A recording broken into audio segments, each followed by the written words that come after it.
Hi first graders, we're so excited to be learning with you today. For writing, we've been learning a little bit about letter writing, and I have an outline of this letter writing, a thank you letter, to share with you. So up here in the top right hand corner in the purple, we always want to put our date. So the date of this letter is April 2nd, 2020.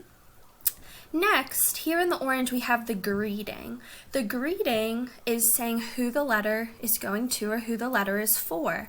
So we have dear blank, and we always put a comma after the name of the person or the people that we're writing the letter to. Finally, in the next, we have in the blue, we have the body. So it says thank you for, and then you can fill in the rest. Down here in the pink, this is our closing, so we can use a word like love or from or thank you. And finally, we always want to end our letter with our name so that the person reading it knows who the letter is from.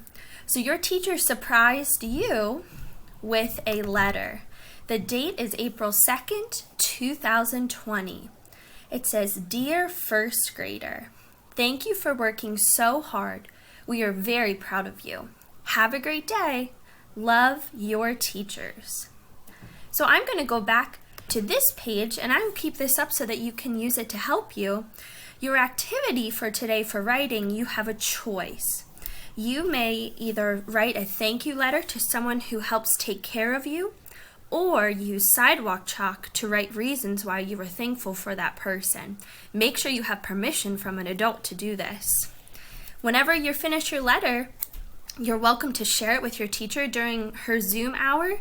You can email it to your teacher or share it on Seesaw. Have fun writing and have a great day.